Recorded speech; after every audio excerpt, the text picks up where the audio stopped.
So 4-4-2, the way they played it is transition.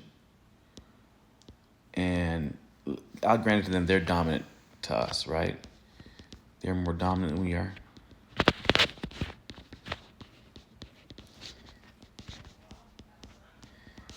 And we were like this. And when you're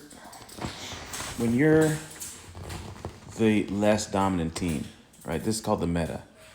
Who's the dominant team? What's their shape? And what's your response?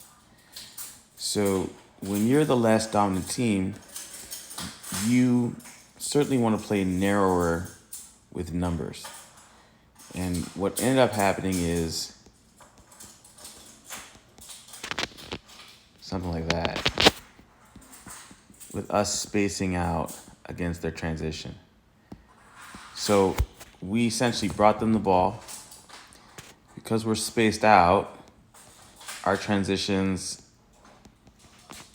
kind of get roadblocked, because transitions rely on two things. They rely on width, which we didn't have, at least not early on, right? So they rely on width and creating that space, right? So progressive carrying. So if you do this, right, because now it gets awkward for these players to carry the ball, what ends up happening is as they start carrying the ball, everyone starts running away, and then that triggers their press trap. So we never got them into we never let them into the dominant meta structure that they wanted to play. They wanted to play 4-3-3. They wanted to play possession and build up. But what ended up happening is it was their 4-4-2 against basically our 4-3-3. We created a 4-3-3 essentially. Right? So this guy got disconnected, this guy got disconnected, this guy got disconnected. And then these guys blocked the progressive carry, and then we didn't have enough width.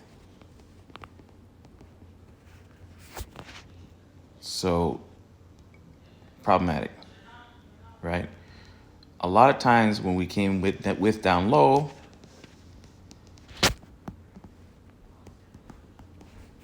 there's a 2-on-1 down low. Never used the 2-on-1 to progress the ball. We eventually moved to width up high to the next level, and that worked a lot better, which is fine, right? But we still had the blocking problem. And so the issue is a couple of solutions. Width is one, but now you have to create space like this. You have players step into each other's shadow, for instance. Or you can create space like this.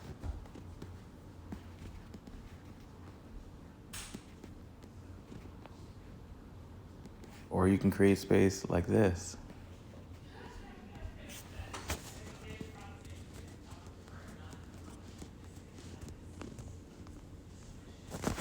However you want to do it, or how Barcelona does it now.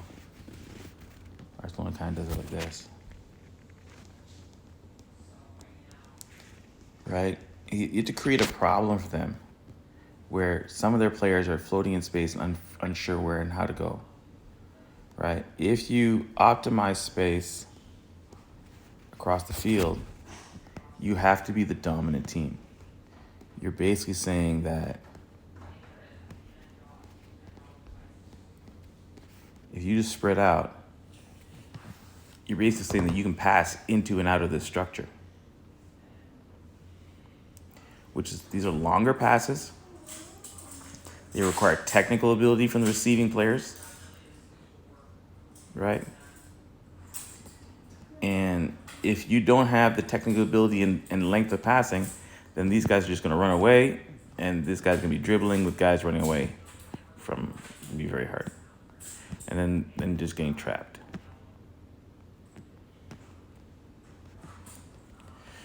So first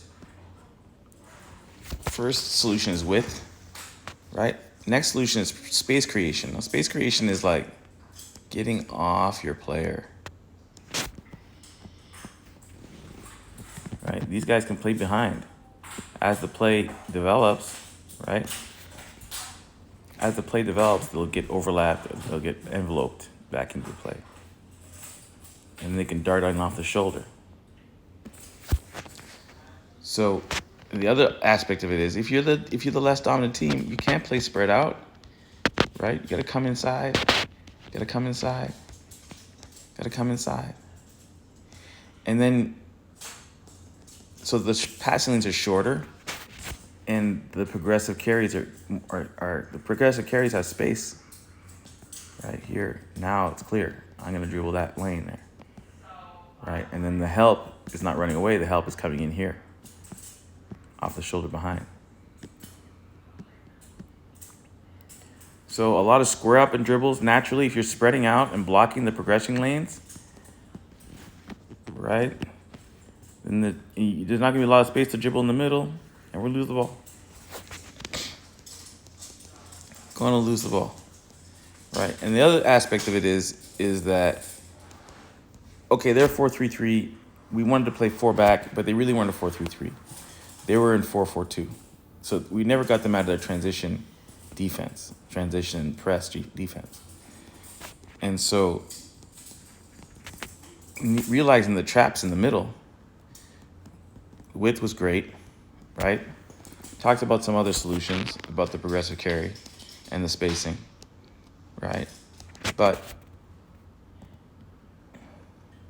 we have to overload them in the middle. They can't be 4-on-4 in the middle.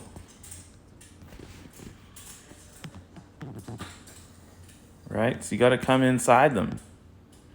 Post up there, right? That's a simple fix. These guys got to be a way to start. If they can then play off the shoulder, come in.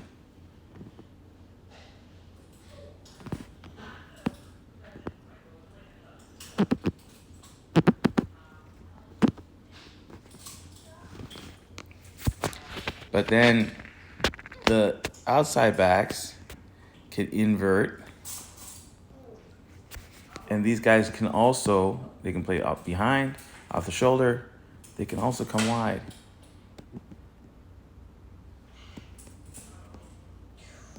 And now we're not in a situation, we've got 4 people guarding 2. So these guys can invert, or they can even go up there. Right? And now we're creating an issue for them. They got 4 players floating back here without knowing what to do. If they step, then we go inside. If they drop, right? If they drop, then we outnumber them in the middle. So a couple core concepts. One is that the meta, they're dominant. We're the non-dominant team, right? So we've got to play in counterattack. We've got to let them attack. So that brings us to the next step. When you let them attack, you have to let them attack deep enough that you create deep enough and narrow enough that you create a problem for them. As in, how are they going to break down the middle? Counterattacks come from the top of the box, inside the box. So you want to overload that space. And then additionally, why do we have 2 players just floating? Those guys got the ball 0. Come back and defend. Step in between the lines. Defend. Now we're primed to win a ball and break out. First, you break out wide. If the initial breakout isn't on, there'll be a 2-on-1 back and wide. When you're in a 2-on-1 back and wide, you have to use the 2-on-1. right? And then we got to create space in the middle, either by congesting our players so that space opens up, or by going really, really far away and off the back shoulder and really wide. That creates space for the progressive carry in the transition, right? Dribbling needs a lot of space. A lot of space. You can't be like dribbling at one or two of their guys who are in a zone waiting for you and then have one of your guys in the dribbling lane. If there is, you got to pass the ball. You can't dribble there. You can't dribble into two guys with one of our guys blocking. It becomes too obvious what direction you're going in. And then you can't dribble with a guy who's running away from you and all you see is his studs and his back. That's crazy. So collapse into zone 14, which is the zone in front of the 18. Win the ball and attack wide and then funnel narrow. That's called the magic funnel. So defensively, some adjustments, right? Or be here, ready to spring the counter wide, right? I don't know where we are, two forwards. But again, realizing that they have four back, now their guys got to make a decision. They're basically useless. They're tracking 6 on 8.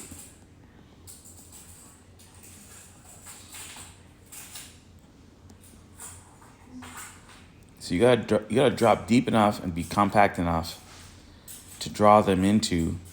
Now what are they gonna do? They're gonna get their dominant shape out. Now they're gonna be a 4-3-3. So there's gonna be less cover, especially wide. We never let them into the 4-3-3. Right? This is zone defense. Use the defense. Set the rules of confrontation. Rules of confrontation is a narrow field. It helps the less dominant team with very little depth. It's basically a block. Right? Now let them attack. They're high schoolers. They're gonna shoot from all the way back here. Chance of scoring out there is like 1%. They're gonna shoot from back here. Let them shoot, we get the ball back, right? And the other one is restarts. So, okay, we're the less dominant team. We're playing a balanced counterattack formation, right? The first adjustment is wide. That was great. The first adjustment was great. How we had a lot of success on the outside, even the progressive carry on the outside, although it was frustrating. First adjustment is great. Counterattack wide, right? And then after that, we got to funnel narrow.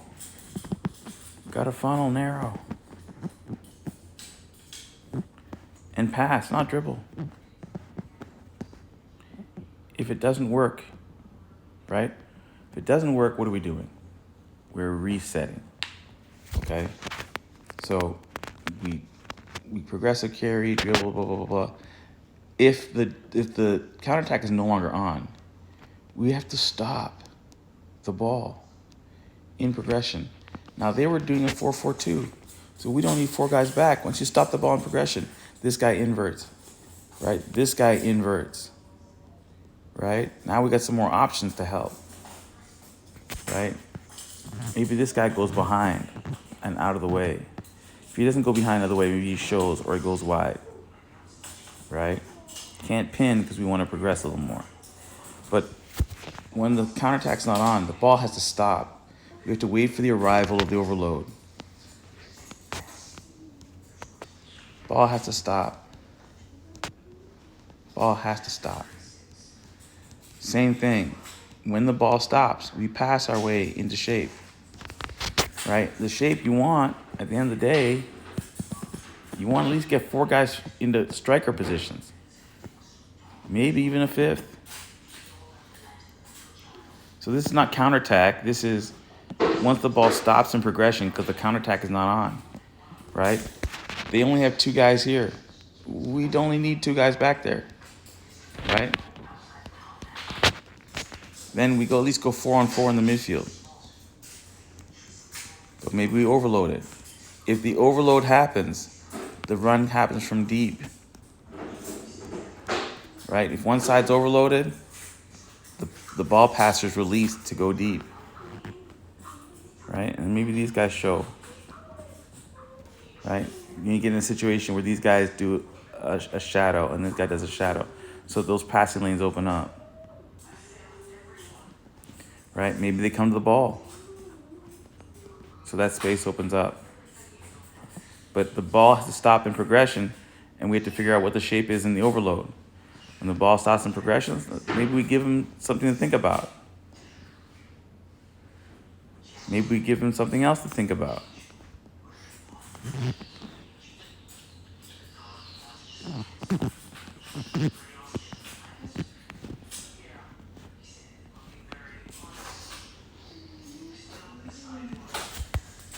So we have to isolate defenders in zone defenses. When you isolate them like this, they can't move and they can't pressure the ball.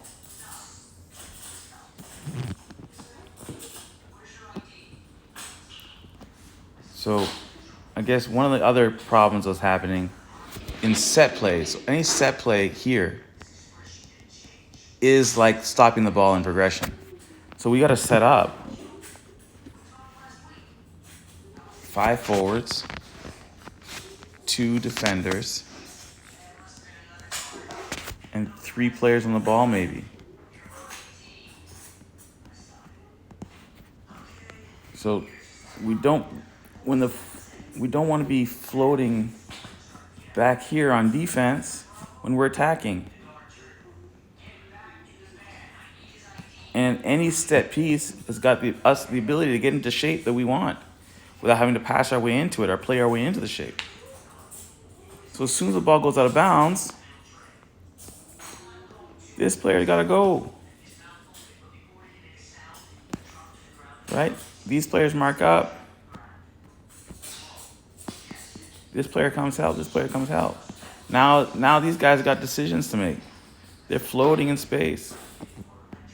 Right? If you put a player behind off the shoulder, even though he's offside, he's got to stay and watch. And there's no offside in the throw-in. So on the throw-in, we need to get up the field. Now there's no offside, so they have to stay and watch. Now we got space and time. Defenders floating and pinned with numbers forward.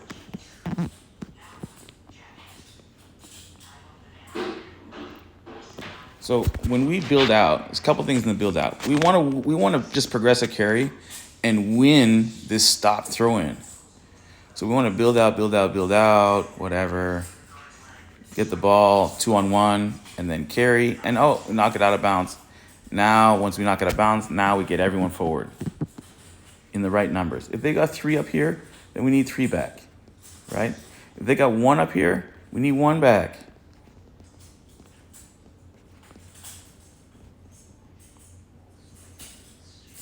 And then the players apply the distance, especially since there's no offside. Now they're pinning these players back here. And now we have an overload in the midfield. If the overload in the midfield is across the side, as in the side's overload, we can even release a player through. It's very hard to pick up, right? If there's not a side overload, then we come back to the ball, playing off the shoulder, boom. So we open up that space here. Right, you don't need the overload. You don't need the overload run if that space is already open. And these players are pinned because they got players behind them playing off the shoulder. So now we can do all kinds of things. We can come to the ball. We can pass through. We can dribble through them because they're standing still. Right. We can have option wide. Right. We can do pattern play. We'll get into pattern play later. But the idea of the build out. It's very simple. They've got 2 and 6 and then 4 deep. And they're kind of pinched in like that. You're going to press with 4 on structure in our build out. So we need 7 and 8. So we get 3 guys up here. Wide. Up. Wide. Or maybe even down. right? And the diamond doesn't spread out. The diamond just reacts to the ball. See how that's sort of blocking the diamond here? It's blocking any progressive dribble through there, right? So you either got to like, and then you react to the ball, right? Or you got to drop in like Valverde, right? And now we've got 2-on-1s, right? Now we can now we can play the ball. If this guy ends up in trouble, right? Well, then the guy darts out, boom, and then here, boom. And then the idea is one of these guys can go deep at the last second as well, because we're creating a problem for these guys. They're floating, right? And the idea is we can always work it back to the goalkeeper and go long, right? Basically, if there's no midfield, this is Brighton, De Zerbi, right? Now, what happens if they don't come at us? They were coming at us, right? But they don't come at us. We step on the ball, and we provoke them because we got the numbers down here. Play the ball back to the goalkeeper goes long. So the issue is that everyone should know the meta. We're the non-dominant team. We have to play much more narrow, less positional, more fluid, right? We have to overload certain areas, the defense, the sides, and play through them, right? We have to understand that the ball's got to stop in progression when the transition's not on. So we got to progress from our transition phase. It can't be like, okay, you counterattack, then we counterattack, then you counterattack, we counterattack. No, let them into their 4-3-3. Let them see if they can try and break us down 9-10 men in the box between the 18 and the penalty spot. That could happen. If they lose the ball in there, they're going to get countered on because we're narrow. Swing it wide, funnel middle, done. Right? Okay, so those are some of the basics, right? Let them play positionally. Don't get in a situation where they're playing defensive, they're playing in transition, they're better players than we are, man for man, right? We're good, but as a team and individually,